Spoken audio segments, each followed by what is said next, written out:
আসসালামু আলাইকুম। সাংবাদিক ভাই ও বোনেরা, আপনারা দীর্ঘ প্রতীক্ষায় ছিলেন, সারা জাতি প্রতীক্ষায় আছে। বহু প্রত্যাশার একটা নির্বাচন হয়েছে।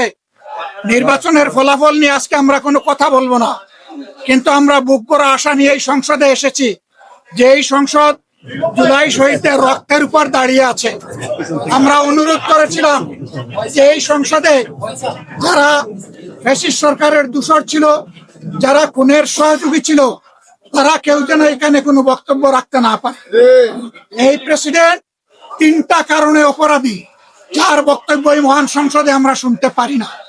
প্রথম কারণ হচ্ছে তিনি সমস্ত খুনের সহযোগী ছিলেন।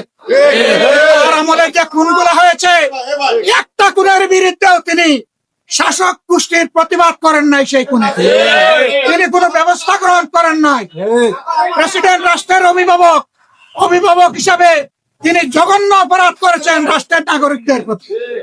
দ্বিতীয় কারণ ছিল, আপনারা জানেন, আগস্ট মাসের 5 তারিখ 24 সালে তিনি জাতির উদ্দেশ্যে ভাষণ দিয়েছেন। সেই ভাষণে তিনি বলেছিলেন যে তৎকালীন ফ্যাসিস্ট প্রধানমন্ত্রী পদত্যাগ করেছেন এবং তিনি তা মঞ্জুর করেছেন।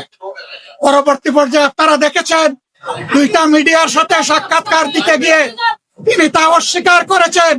নতুন গল্প সামনে নিয়ে এসেছেন। তিনি জাতির সামনে মিথ্যাবাদী হিসাবে সাব্যস্ত হয়েছেন। দেশের প্রেসিডেন্ট মিথ্যাবাদী সাব্যস্ত হওয়ার পরে প্রেসিডেন্ট হিসেবে তার আর কোন নৈতিক অধিকার থাকে না। 3 নম্বর অপরাধ তিনি করেছেন, তিনি নিজের হাতে অর্ডিন্যান্স সাইন করেছেন। এই জুলাই অভ্যুত্থানের পরে ফেব্রুয়ারির 12 তারিখ নির্বাচন হবে। নির্বাচনের পরে যারা নির্বাচিত হবেন তারা 2টা ক্যাপাসিটিতে নির্বাচিত হবেন। তারা সংস্কার পরিষদের সদস্য হিসাবে নির্বাচিত হবেন এবং তারা একই সাথে সংসদ সদস্য হিসাবে নির্বাচিত হবেন। একই দিনে উভয় শপথ একই ব্যক্তি পড়াবেন। অত্যন্ত দুঃখের বিষয়, সেই শপথ দুটো আমরা নিলেও সরকারি দল নেয়নি। তার প্রথম দায়িত্ব ছিল গেজেট প্রকাশের 30 দিনের ভিতরে সংস্কার পরিষদের অধিবেশন ডাকা। তিনি সেই অধিবেশন ডাকেন নাই। গণভোটে হার পক্ষে ভোট দিয়েছে 70% মানুষ। তিনি 70% জনগণকে, দেশবাসীকে অপমান করেছেন। এখানেও তিনি অপরাধ করেছেন। এই 3 অপরাধের কারণে আমরা তার ভাষণ শুনতে চাইনি এবং আমরা সরকারি দলকেও অনুরোধ জানিয়েছিলাম, স্পিকার মহোদয়কে অনুরোধ জানিয়েছিলাম তাকে যেন ভাষণ দিতে দেওয়া হয়। তারা আমাদের কথা কার্য করেন নাই। আমরা সংক্ষুব্ধ হয়ে সংসদ থেকে বের হয়ে এসেছি। আমরা আগামীতে এই সংসদে কোনো অন্যায়কে আমরা বরদাস্ত করবো না এবং মেনে নেব। আমরা জনগণের স্বার্থের পক্ষে লড়াই করে যাব, অধিকারের পক্ষে লড়াই করে যাব। প্রিয় দেশবাসী, আমরা আপনাদের সাথে আসছি, আপনাদের অধিকারের পক্ষে আছি, আপনাদের রায়ের প্রতি আমাদের সম্মান আছে। আমরা আছি আপনাদের সাথে, আপনারাও থাকবেন আমাদের সাথে।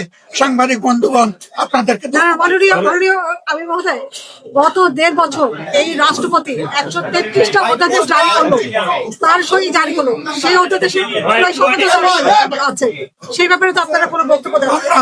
দফায় বক্তব্য দিই, আমরা মূল জায়গায় বক্তব্য দিয়েছি। ধরে একটা করে বক্তব্য দেওয়ার কোনো দরকার নেই। আমরা তার নৈতিক বৈধতা বহু আগে অস্বীকার করেছি, প্রত্যাখ্যান।